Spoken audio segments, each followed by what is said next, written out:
Não é fácil fazer comunicação no setor público e é por isso que esse guia de sobrevivência existe. Hoje aqui, pessoal, falando de uma questão de sobrevivência de forma praticamente literal. Eu sou a Aline Castro, sou jornalista, servidora pública. Você pode fazer contato comigo pelas redes sociais, é só me buscar como Aline Castro Comunica. E tem também o meu site, alinecastrocomunica.com.br.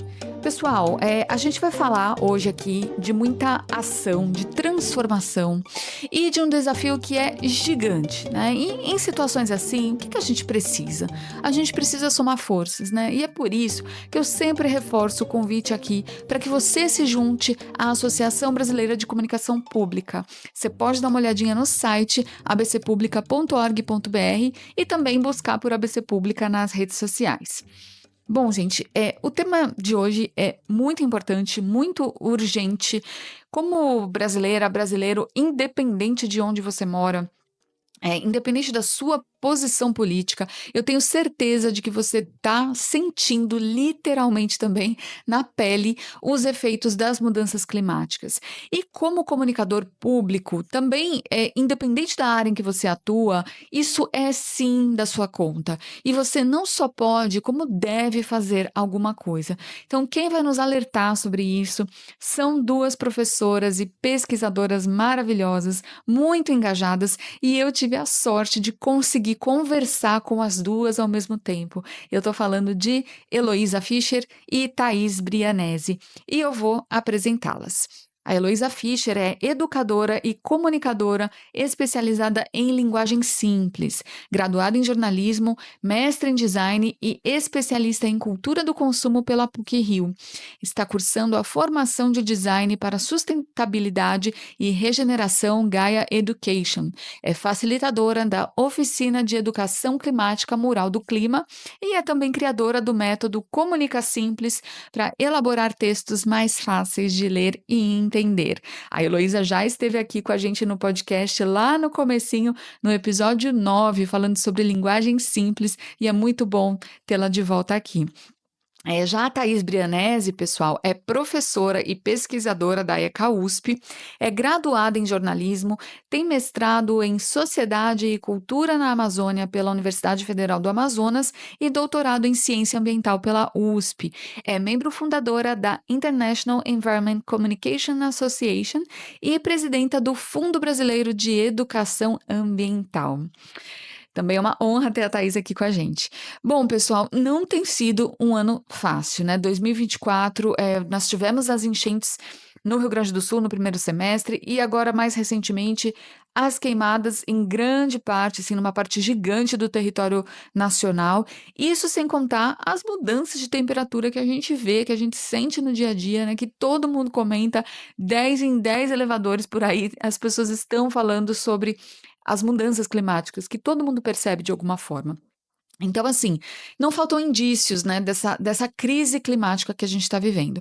E eu comecei meu papo com a Thaís e com a Heloísa comentando isso e pedindo que elas nos contassem um pouco sobre a gravidade dessa situação, o papel do poder público nisso e, claro, o que a comunicação do setor público pode e deve fazer. Então, vamos ouvir, começando pela Thaís Brianesi.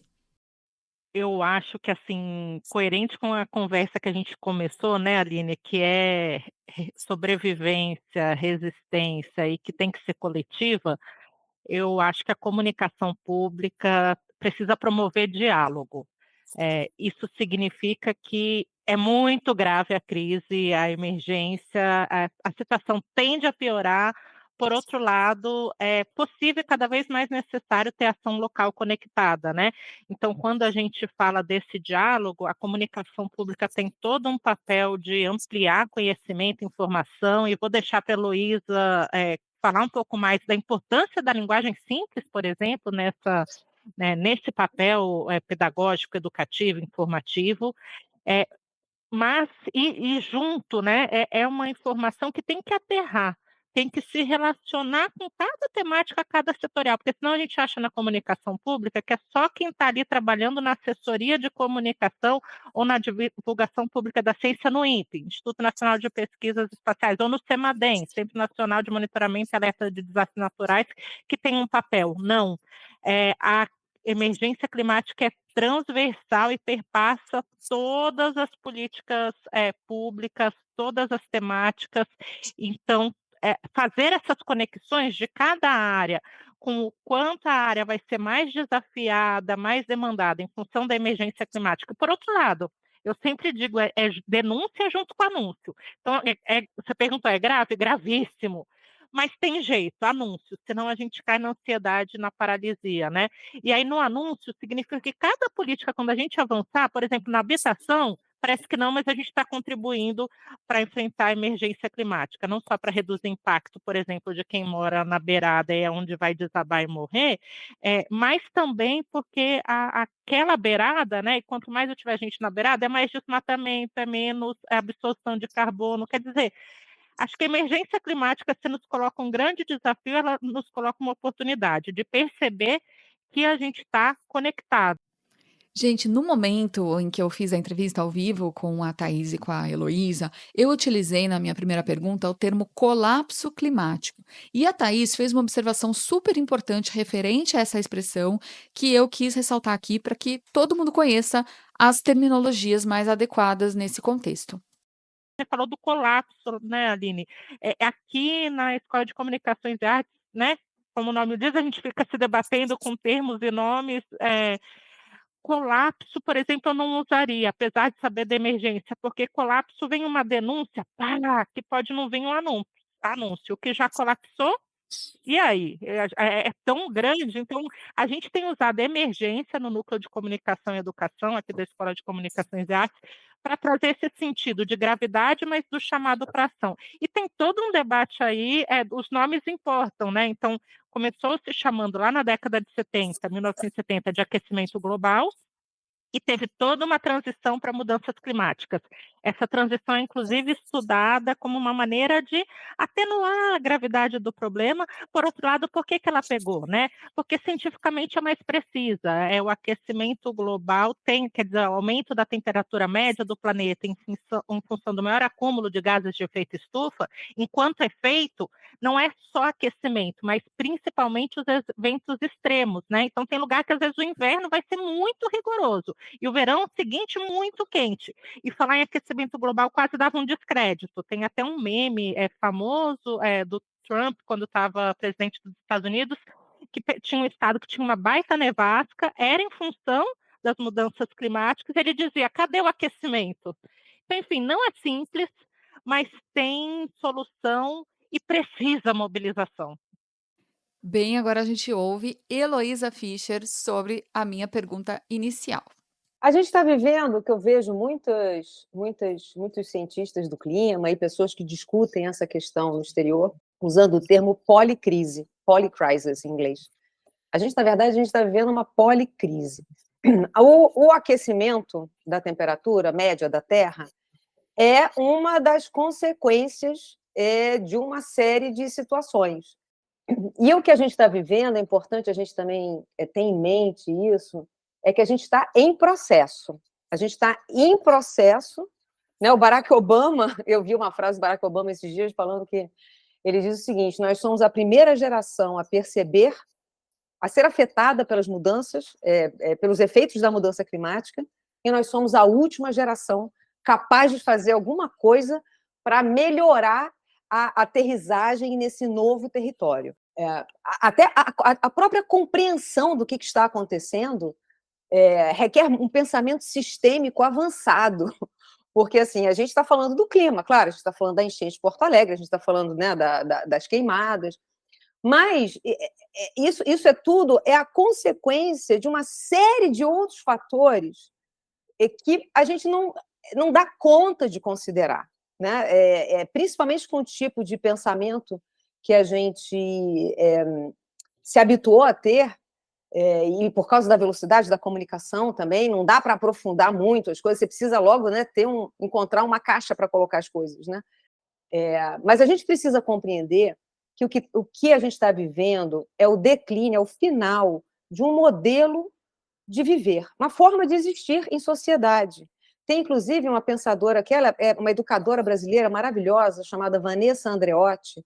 Ela é baseada no Canadá, ela é reitora da Faculdade de Educação, acho que da Universidade de British Columbia, no Canadá. Ela tem um livro, que é o conceito dela, que ela chama de Hospicing Modernity, ou seja, a gente está tendo a oportunidade agora de acompanhar os momentos finais desse período que ela chama de modernidade, né? A gente, por conta do nosso modelo de vida, que nunca foi sustentável, né? Estou falando dos últimos 300 anos, né? Porque os povos originários e o pessoal antes da Revolução Industrial dava conta de manejar os recursos disponíveis, né? Mas fato é que a gente exauriu os sistemas que dão apoio para a gente. O sistema da água, o sistema do solo, né? O ciclo do carbono, o que mantém essa nossa pequena crostinha terrestre equilibrada em termos de temperatura. Esses sistemas eles estão estressados, né? E vai demorar séculos, milênios, para eles voltarem a um estado homeostático, não, homeostásico, enfim, anterior. Então, é muito difícil a gente dar conta disso. Eu gosto desse nome policrise, porque eu acho que policrise, ele pelo menos te diz que tem várias coisas acontecendo ao mesmo tempo. O papel do poder público numa situação dessas, né, é só o poder público salva, porque é o poder público que tem essa visão de conjunto, tanto de tudo que tem a ver com a cidadania, mas também com o universo das corporações.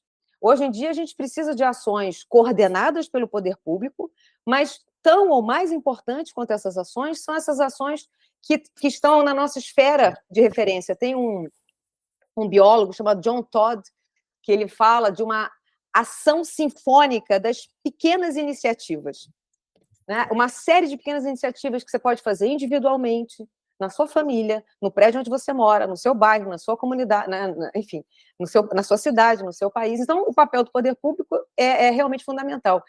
E a comunicação pública, né, ela entra agora, né, se é que ela já não... Né, ela sempre foi a rainha, né, apesar de talvez não ser coroada como a rainha, né, das governanças, né, mas a comunicação ela entra na linha de frente, e é como o Thaís sublinhou, não é só se você está na área de comunicação, é todo mundo que está produzindo conteúdo, né?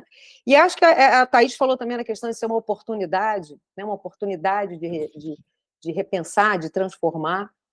Acho que é uma oportunidade da gente repensar o nosso modo de viver mesmo, o que nos trouxe como sociedade. Eu não estou nem falando do Brasil, né? Estou falando do modo de vida do ser humano na Terra, né? A gente precisa repensar, porque a Terra é finita, os sistemas eles estão estressados, e a gente precisa repensar muita coisa.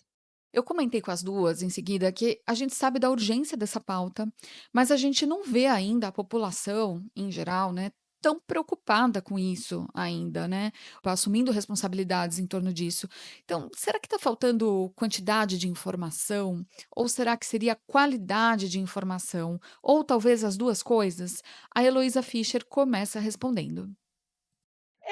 O Datafolha publicou uma pesquisa bem interessante, um mês depois das enchentes do Rio Grande do Sul.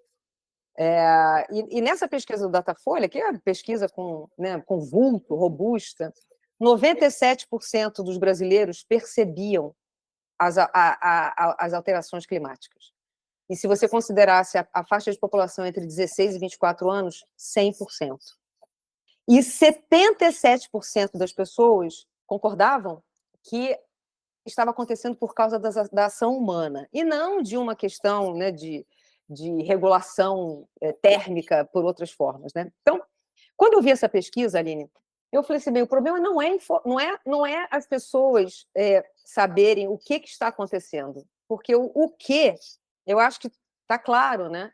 O Márcio Astrini, do Observatório do Clima, ele também falou, acho que nessa reportagem da Folha, ele falou uma frase muito boa, ele falou assim, olha, a pessoa, na verdade, basta para ela ver o que está acontecendo, basta ela abrir a janela de casa, né? Ela abrir a janela e ver a televisão. né? Então, eu acho que tem uma questão de quantidade de informação disponível, porque, assim, que tem o que está acontecendo, por que está acontecendo e como é que a gente tem que agir com isso, né? Então, eu acho que o que, a parte do o que, essa pesquisa da Folha me sinalizou que talvez a gente não precise ficar... Claro, tem as pessoas que ainda não aceitam, tem o dito negacionismo, é um problema grande demais e você fecha, né? Tem a questão até de dissonância cognitiva, mas, assim, eu acho que a gente ainda está muito focado no o que e no porquê.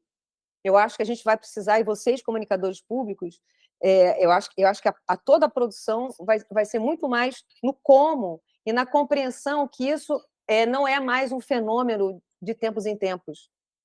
É algo permanente, que precisa ter um fluxo diferente de produção de conteúdo e de resposta, né? É só resposta? É só passivo ou é ativo também? E agora a gente ouve a resposta da Thaís Brianesi. Se a gente tiver que escolher, né? Porque, claro, é mais informação de mais qualidade. Nossa tendência é dizer os dois, mas eu fiz o exercício de escolher um e digo a qualidade, porque informação a gente está saturado, né? Parte da nossa dificuldade em agir é a pergunta, e eu com isso, né? Que a Heloísa nos colocava, e eu poder público com isso, e eu cidadão com isso, e eu o que eu já faço com isso, né? Abrindo um parêntese aqui, semana passada teve a edição do Semana de Educação Climática do Movimento Escolas pelo Clima, que hoje tem cerca de 1.100 escolas Brasil afora, 70% pública. Eu tive a alegria de estar numa mesa sobre comunicação e engajamento. E, assim, fica muito evidente que enxurrada de informação tem, mas e a escola com isso? Perto da dificuldade de resistir, né, à sobrecarga, porque a sociedade da informação, transparência do cansaço, toda faz parte dessa policrise que a Heloísa trouxe. Então, o que falta é menos. Se tivesse que escolher, é menos, mas ir caminhando, né, enchavando essa necessidade da informação para o conhecimento. Este vínculo, este aterramento do que eu posso fazer com esse dado, o que eu devo e posso, né? E aí comunicar é algo tão importante, mas tão difícil, porque, assim, o comunicar, na essência do comunicar, né, Pierre Bourdieu é um dos que diz isso, mas tem várias pessoas que falam, sempre tem um recorte arbitrário, né? Se eu falo A, eu não falo B e C, eu sempre deixo alguma coisa de fora. Então, comunicar em si já traz, filosoficamente, uma certa violência, um certo deixar de fora. Por outro, se você não recorta, você também não estabelece ponte, não estabelece diálogo. Você vai né, não sai da bolha. Então, a gente precisa, sim, de recortes significativos. Olha, não vamos falar de tudo, vamos falar aqui, né? E qual parte da policrise que eu vou fazer agora e por que eu vou trabalhar e como ela está conectada a cada um e cada uma. E isso, cada comunicador público na sua área vai conseguir saber, né? Para o recorte ser significativo e tá menos informação de qualidade. O que vai me dizer se é qualidade ou não? Se conseguir me tocar e me fazer conversar sobre e conversar para agir. Informação de qualidade é aquela que toca as pessoas e faz elas agirem. Eu acho essa definição muito importante da gente frisar, ressaltar, grifar. E com certeza a linguagem tem um papel preponderante nisso, né? Para fazer isso acontecer, para fazer as pessoas se mobilizarem. Então vamos ouvir a Heloísa sobre esse tema. Eu acho que a linguagem ela é um ponto-chave, né? Uma ferramenta importantíssima, porque quando a gente fala de tudo que está acontecendo, né, com a gente aqui, as alterações no clima e as consequências todas, a gente está num território, digamos assim, de expressão escrita, de linguajar, que vem da ciência, né? A ciência do clima, e aí todas as outras relacionadas, geologia, né? Climatologia, uma linguagem científica hardcore, pesada. Aí a gente tem também todo um linguajar administrativo, técnico, operacional, burocrático, né? Que não cabe só na estrutura que a gente tem no nível nacional, mas é global. Se você for pegar, por exemplo, a ONU, né? Todas as linhas de ação e as ferramentas e os relatórios e tudo que é produzido, os conteúdos, por exemplo, o Plano Nacional do Clima é uma contribuição nacionalmente determinada. Aí você fala, mas por que é uma contribuição? Contribuição nacionalmente determinada. Porque ainda é a sigla em inglês, né? Determined Contribution.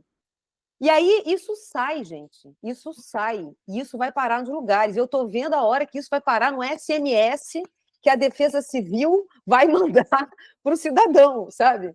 Então, assim, a gente tem tanto essa questão que é esse jeitão de nomear as coisas que os serviços públicos têm, né, que são aqueles substantivos abstratos, todos encadeados, né, que é bem complexo. E você tem essa confluência da linguagem científica com a linguagem acadêmica, com a linguagem burocrática. E como é que você mexe nisso? Né? Qualquer comunicador, comunicadora, tem receio de trocar uma palavra e errar. Ou então você pode tentar simplificar, aí quando você vai validar a informação, se ela está escrevendo um release, aí você vai validar com a área dona daquela informação a maneira como você escreveu, e aí a área da informação fala assim, não, bota, não é plano do clima, é contribuição nacionalmente determinada, né? Vai pedir para voltar o que era antes. Então, tem todo um vocabulário que me incomoda bastante, e que eu acho que incomoda qualquer pessoa. Você falar de vetores antrópicos persistentes. Você fala, não, mas isso está num texto lá do painel intergovernamental de mudança climática, o IPCC. Não, isso eu encontrei numa cartilha da Unicef para jovens. Para falar, a gente tem que falar sobre os vetores antrópicos persistentes. Na verdade, é uma ação humana que aconteceu tão repetidamente que degradou aquela situação. Agora, claro que todo mundo que está produzindo, estou fazendo aqui uma crítica fraterna, todo mundo que está produzindo informação, principalmente informação tão sensível quanto essa do clima, que, na minha perspectiva, esse é o assunto mais importante, ponto. Não tem nada mais importante do que isso. Mas todo mundo que está produzindo informação nesse campo está muito preocupada em ser clara, em informar com objetividade, mas você esquece que as pessoas não sabem o que é vetor antrópico. Tem uma frase no plano do clima aqui do Rio, da minha cidade, Rio de Janeiro, que fala o seguinte, está logo na apresentação do plano do clima. Mitigar engloba o sequestro de emissões, incluindo armazenamento em sumidouros. Eu falei assim, vem cá, mas o que quer dizer mitigar? O que é sequestro? O que é emissão? O que é armazenar em sumidouro? Né? O que é sumidouro? Né? E aí você vê, isso é jargão. E aí você vê o trabalho de uma professora que eu sou super fã dessa pesquisadora, ela se chama Wendy Brun de Brun. É ruim de falar e de escrever também é ruim. Mas ela vem fazendo uma série de trabalhos, já há alguns anos, ela vai fazendo uma série de trabalhos a respeito da percepção das pessoas do cidadão comum, desses conceitos chaves. Por exemplo, mitigação, adaptação, resiliência. Emissão, as pessoas sabem o que é emissão? Quando a gente fala, por exemplo, de combustível fóssil, as pessoas sabem o que é combustível fóssil? E ela tem pesquisas, ela é professora do Departamento de Psicologia de uma escola na Califórnia de políticas públicas.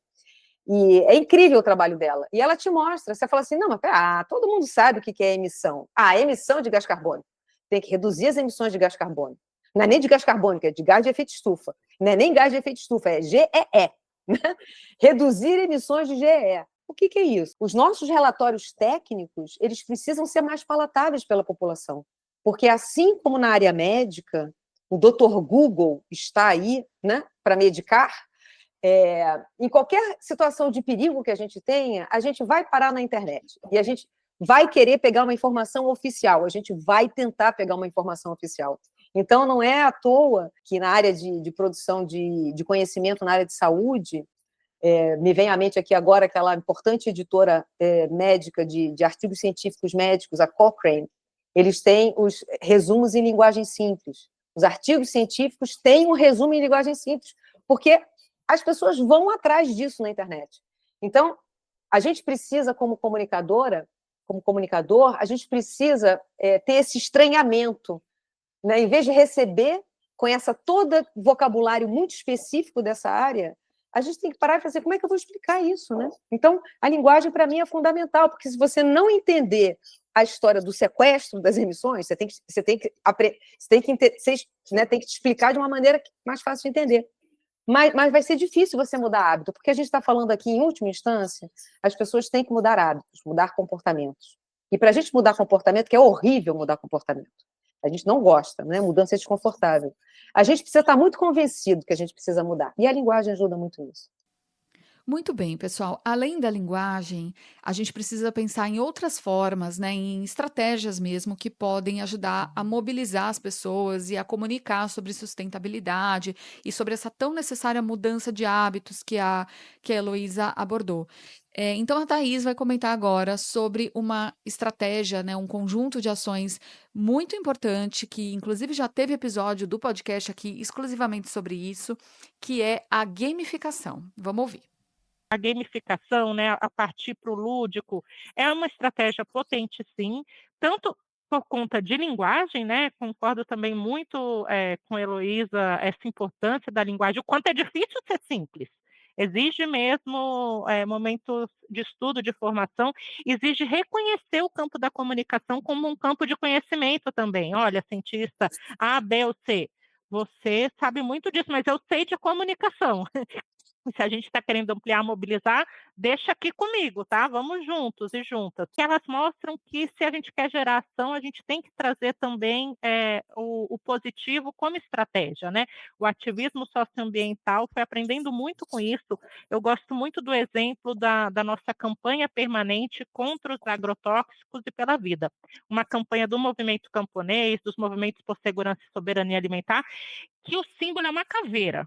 O nome, quando ela surgiu há 30 anos, era Campanha Permanente contra os Agrotóxicos. Ponto. O símbolo é uma caveira. Porque o Brasil é o campeão mundial em uso de agrotóxicos, muitos deles proibidos, por exemplo, na União Europeia, e todas as pesquisas mostrando os males para a saúde. E aí a campanha ela fez, inclusive, né, o esforço de produzir aquele documentário dirigido pelo Silvio Tendler, que chama O Veneno Está na Mesa, que é a coisa mais, eu digo, é a denúncia ali super necessária. Mas a própria campanha sentiu isso que eu estou trazendo, são dados de um estudo do qual eu fiz parte, né, pela Escola de Ativismo e Mobilização pela Sustentabilidade, foi 2011 e 2012, nosso trabalho de campo, entrevistando integrantes da campanha no movimento camponês, em organizações. A campanha sentiu que ela tinha chegado ali num ponto que ela não conseguia falar além de um público mais velho, além de um público rural, queria chegar no jovem e na jovem urbana e não estava conseguindo. E mudar a linguagem e a abordagem foi uma das estratégias. E aí, já daqui a pouco eu dou exemplo de game mesmo, Aline, não estou fugindo da pergunta não, mas trazer o esperançar. Então, contra os agrotóxicos, mas e pela vida, porque né, sentiu que, olha, tá bom, só a denúncia, mas e aí, faço o quê? Não, tem agroecologia, tem agricultura orgânica, tem tais experiências, tem que conectar, fazer mapeamento das feiras, aproximar produtor do consumidor. E aí, uma das ações que eu gosto muito, até uso em aula, quando vai discutir essa importância também do tom, né, da comunicação, a ActionAid Brasil, do qual eu tenho orgulho de fazer parte do conselho de administração dessa organização, há cerca de 10 anos já, gente, estou velha, fez no Rio de Janeiro, Heloísa, na praia de Copacabana, uma ação ativista, e era uma pessoa vestida de Branca de Neve, saindo com a cestinha da maçã, junto com os anõezinhos, e de vez em quando ela caía na areia. E aí tinha os anõezinhos com cartazes da campanha, com QR Code, os cartazes diziam, ela comeu a maçã envenenada com agrotóxicos, tal. Mas também os QR Codes também levavam para o mapeamento das feiras agroecológicas, e era engraçado, né? Não é, continua lá, a caveira não saiu, o logo ainda é a caveira. Mas trazer esse lúdico. Eu acho que quando a gente trabalha com jogos, Aline, esse lúdico vem, né? Vem também. Acho que o Moral do Clima, que a gente falou tanto aqui, concordo, gente, joguem, é um lúdico também, é um jogo colaborativo.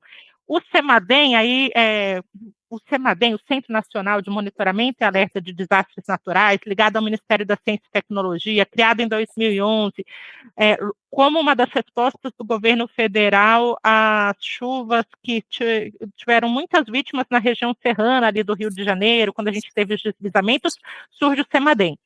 3 anos depois, 2014, o programa CEMADEM Educação, que desde então tem uma pesquisadora chamada Raquel Treiber como coordenadora. Maravilhosa Raquel Treiber, CEMADEM Educação, pesquisem também o site, tem muito material. Eles têm trabalhado com jogos. E aí, essa semana, inclusive, coincidentemente, uma das disciplinas que eu dou é Educomunicação Socioambiental. Então, eu trouxe jogos do Semana em Educação para a gente jogar, porque a turma, sempre em Educomunicação Socioambiental, a turma tem que produzir materiais paradidáticos que vão para a rede pública. O ano passado a gente fez sobre ODS, mas olha o pulo do gato, ODS na perspectiva local, que a gente fez uma pesquisa, eu sabia, né, por trabalhar com a temática, tem muito material na perspectiva internacional, ODS é o Objetivo de Desenvolvimento Sustentável, tem muito material na perspectiva nacional, bons, do IBGE, do IPEA, mas não tinha material na perspectiva local, e ia para um curso do Acatu com a Prefeitura de São Paulo, com a Coordenação de Educação Ambiental, que chama Uma Paz, Universidade Aberta do Meio Ambiente, aqui da Secretaria do Verde e Meio Ambiente, da Prefeitura. A gente tem a Agenda 2030, né, a localização, a trazer para o território de São Paulo essas metas e objetivos, mas não tinha material paradidático. Então a turma aterrou, olha como a turma, é isso, né, o local conectado. Esse ano a gente está fazendo sobre enfrentamento ao racismo ambiental. Olha a conexão, né, conexão de lutas. E vai para um curso que a gente vai dar junto com o Ministério do Meio Ambiente e a Secretaria Municipal de Educação. O piloto vai ser no começo do ano que vem, em março, com 65 escolas da rede municipal de São Paulo. A partir daí a gente aprimora o curso e abre para todas as redes interessadas. Mas aí a gente jogou, e tem jogo de tabuleiro, tem jogo de carta, e muitas vezes é quase, sabe aquela brincadeira que faz com o estudante da paródia? Às vezes até pega uma lógica que já existe. Então, o Semadem pegou ali super trunfo, pegou Uno e jogo de tabuleiro de tem que chegar até o final, né? Uma lógica já dada e foi montando com conteúdos. Então, o super trunfo é dos eventos extremos. O Uno é de chama quem? É a partir dos profissionais envolvidos na educação e na resposta aos desastres, né, aos efeitos dos desastres climáticos. Aí é legal que é amplo, é de defesa civil, a comunicadora, a educador, qual é o papel de cada um? Você vai jogando e passando por essas informações. E o jogo de tabuleiro, que vai falando um pouquinho de como criar um plano de ação local para diminuir esses impactos, né, quando ocorre alguma emergência climática. E é maravilhoso, porque as pessoas estão jogando sem perceber, porque a gente está num contexto de muito cansaço, né? Se eu chegar só com a informação ou com o pedido de ação isolado, a grande chance de falar, não dou conta, não consigo, né? Essa negação, que a Heloísa já falou também, eu fecho o olho porque eu não consigo mesmo, tá? Além da minha capacidade, não só cognitiva, mas principalmente emocional. Se chega pelo lúdico do jogo, é uma das maneiras bem potentes de chegar, né? Bom, gente, além das estratégias de conscientização e mobilização, quem é comunicador público também tem que agir quando as coisas efetivamente acontecem, não é? E o fato é que, infelizmente, temos essa consciência de que os desastres eles vão ser cada vez mais frequentes, né? A gente já falou disso aqui hoje. Então, eu quis saber das nossas entrevistadas como a gente deve se preparar para isso, né? Para na hora em que o problema chegue, o desastre, a tragédia, enfim, como que a gente consegue agir com rapidez, com coordenação, com transparência. A gente escuta primeiro a Heloísa e depois a Thaís sobre isso. Eu acho que esse campo, o campo da resposta, né, ele está sendo construído enquanto as coisas estão acontecendo, né? Então, acho que está todo mundo meio que entendendo o que tem que fazer, né? O que me vem à mente, assim, para compartilhar de reflexão, é que é importante considerar que muitas coisas podem acontecer na área onde você trabalha, né? Então, eu acho bem interessante criar, sei lá, algum tipo de repositório de textos científicos que antecipam problemas, né? Por exemplo, estou pensando aqui a questão do aumento do nível do mar. A maioria né, tem uma grande parte da população brasileira está na área do mar. Né? Então, você já saber mais ou menos, sei lá, você está em Salvador, ou você está em Florianópolis, ou está aqui no Rio de Janeiro, né? Você já tem mais ou menos uma noção, se antecipar. Então, quais são os problemas que podem acontecer? Né? A gente entrar um pouco nesse modo, dentro de cada área específica, quais são os problemas que o desequilíbrio, os eventos extremos, climáticos extremos, para a gente chamar assim, só isso, né? Vamos falar só disso, né? Fazer esse recorte. Que tipo de problema que vai acontecer? Que tipo de comunicação que a gente vai ter que fazer aqui para a população? Então, para isso, você tem que se antecipar ao evento, eu acho. Eu acho que seria interessante ter uma abordagem prévia estratégica de desenho de cenário. Quais são os cenários possíveis? Onde é que eu vou pegar a informação para saber quais são os problemas que as pessoas vão passar? Se a gente está falando de mobilidade urbana, por exemplo, né? O que pode acontecer de diferente do que já acontece? Ou com que frequência isso pode acontecer? Então, eu não sei, eu penso aqui, talvez fosse interessante, de novo, eu caio no que eu falei, né, da formação, que tem a ver com essa educação, que é a área de Thaís, né, a educação ambiental, a educação climática. Eu acho que comunicador, comunicadora precisa conhecer esse assunto, não importa qual é o seu assunto, você precisa conhecer, né? Então, eu acho que tem aí a questão de investir na compreensão sistêmica, fazendo o recorte que só você pode fazer o recorte, porque você está aí dentro, você está dentro do seu órgão, você sabe exatamente o que costuma acontecer. Se antecipar as questões, considerar que essas ações mais pontuais de resposta rápida, elas tendem a se tornar a norma, então isso também vai ter que trazer um balanço diferente, né, dos trabalhos.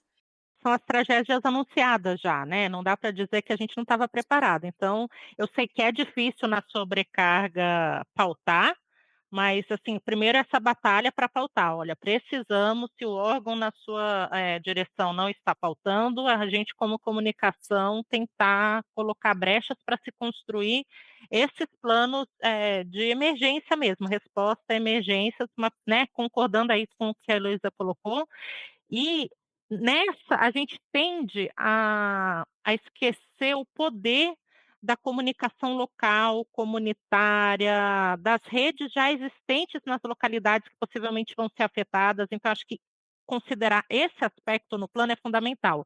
E eu vou dar um exemplo, né, é mais da linha da educação, mas é pura comunicação, vocês vão perceber no exemplo. Falei já do Semadem Educação, né, o Semadem Educação tem um caso de sucesso, ele tem então ele trabalha com essa chamada educação para redução de riscos e desastres, com várias metodologias, tem um projeto com parcerias internacionais que chama Dados à Prova d'Água. Esse projeto trabalha a partir das escolas de defesa civis com formação de lideranças comunitárias e jovens, para uso de pluviômetros de garrafa PET, simples mesmo, mas alguns deles já conectados automaticamente a esse sistema de monitoramento compartilhado, que chama Dados à Prova d'Água. Alguns são as pessoas que vão lá no celular e todo dia olham o dado e colocam, isso vai gerando alertas. E esse alerta vem junto com essa mobilização local, porque é o morador e moradora do local. Porque você vai chegar no seu público já fragilizado numa situação de emergência, neste contexto de pós-verdade e pós-política, lembrando que a gente existe, é o governo federal, o governo estadual, o governo municipal falando, toda a desconfiança que já tem do governo. Essa emergência muito provavelmente vai afetar de maneira mais cruel, infelizmente, as populações já mais vulneráveis, que são aquelas que, por motivos históricos, desconfiam ainda mais do governo. Por exemplo, o Semadem conta, né? Chega lá a Defesa Civil, a população não quer nem receber, vem aqui fazer o quê? Me tirar desse lugar e por aonde, né? Já tem toda essa relação de desconfiança.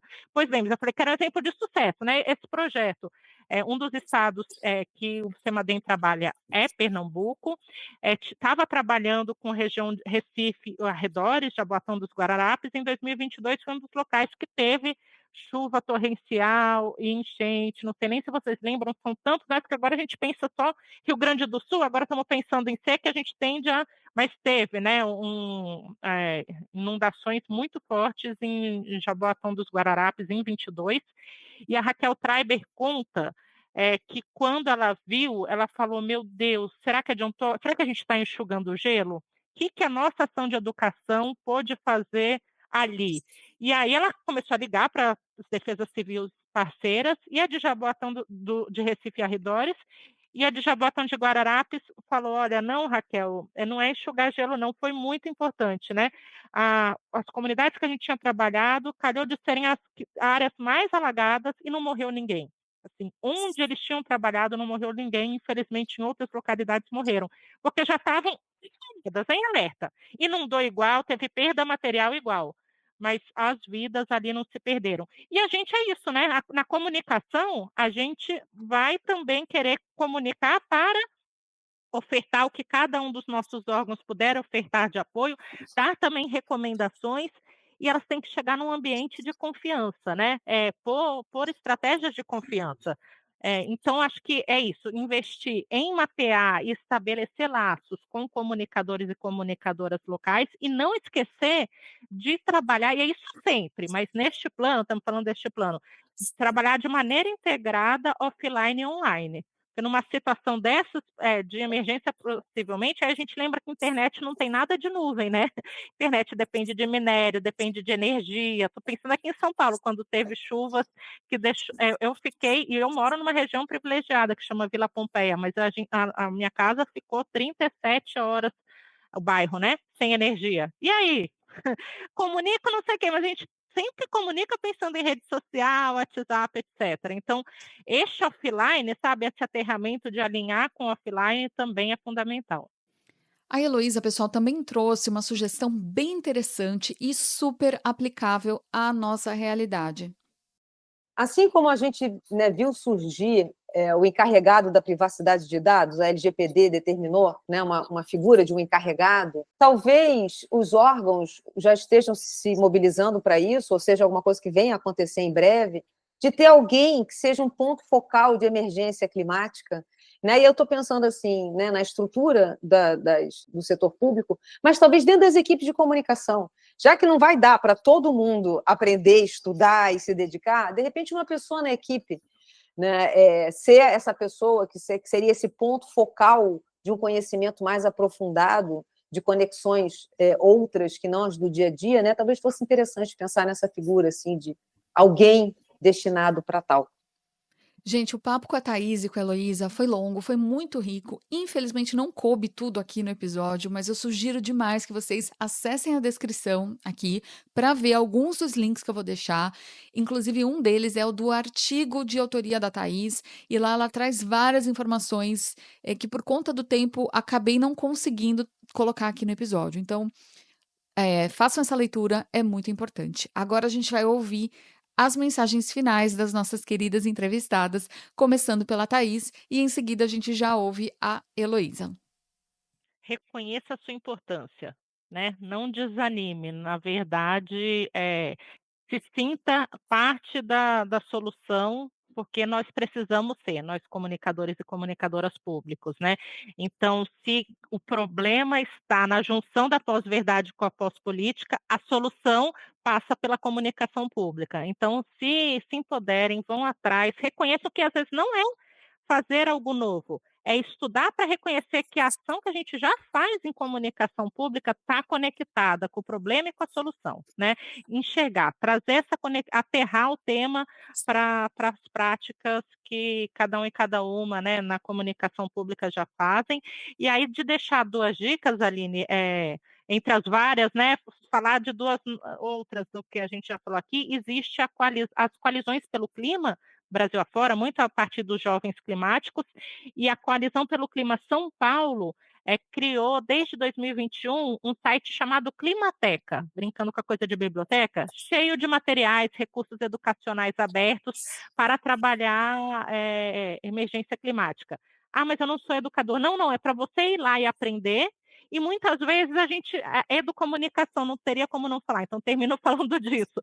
Não se separam a verdadeira comunicação da verdadeira educação, então por isso que o último, né, dica deem uma olhada no site da Associação Brasileira de Pesquisadores e Profissionais de Educomunicação, ABP Educom, tem muito material também da chamada educomunicação socioambiental, né, dessa perspectiva. Como é que eu comunico de forma simples, mas conectada, né? Como é que eu comunico abrindo não só as minhas convicções, mas abrindo as dúvidas, porque a gente é um cenário de incerteza e dúvida, sempre foi, mas a emergência climática nos mostra, escancara isso, né? Ninguém tem a resposta pronta, a gente vai ter que construir junto. Então, como é que eu transformo essa comunicação, convidando para fazer sem perder credibilidade?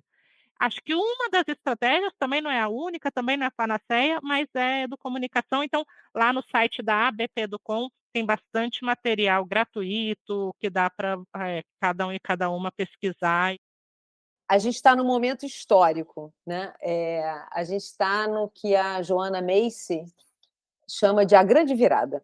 A gente está na grande virada e a gente tem que fazer essa grande virada, né? É uma temática que é uma temática pesada, de muito sofrimento, e a gente tem que encontrar esperança, né? E aí eu queria então dar uma dica de leitura, terminar com uma dica de leitura, que é um livro justamente dessa grande mulher, grande pensadora, ela já tem mais de 90 anos, a Joanna Macy. Ela tem um livro que é lindo, que se chama Esperança Ativa. Como encarar o caos em que vivemos sem enlouquecer. Então, é um livro que está muito ancorado nessa questão, né, da policrise, da emergência climática, e traz uma mensagem de esperança mesmo, que a gente tem que estar tá com um grau de engajamento e um grau de paz interior grandes, para a gente poder oferecer as respostas que estão sendo já solicitadas de nós e que serão mais ainda. Então, bora fazer essa grande virada com esperança ativa. Gente, vamos lá, resuminho do episódio. No cerne dessa policrise, a emergência climática é com certeza a ameaça mais urgente e significativa que a gente tem pela frente.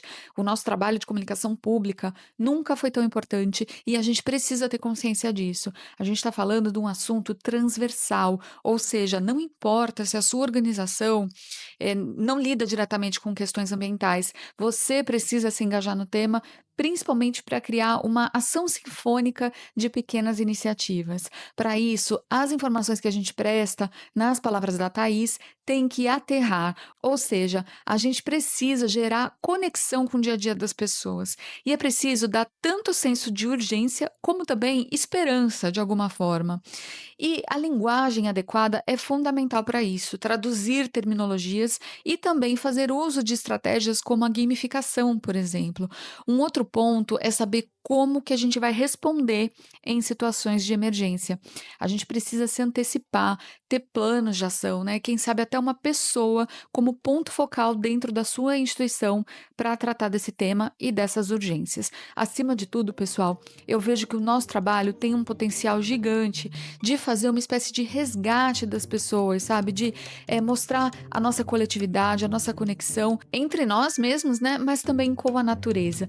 Como diria Edgar Morin, é preciso mudar de via, né? Só que a mobilização, ela só acontece com informação e com diálogo, e isso tá muito nas nossas mãos. Eu espero que você seja nosso aliado, nossa aliada nessa causa. Eu queria agradecer demais a Heloísa Fischer e a Thaís Bidanese e a todas e todos que nos ouviram até aqui. Na descrição do episódio tem vários links de conteúdo que elas citaram aqui ao longo da nossa conversa para vocês se aprofundarem e saberem mais sobre isso. Deixo para vocês o meu obrigada, um grande beijo, um forte abraço e até o próximo episódio do podcast Comunicação Pública, Guia de Sobrevivência.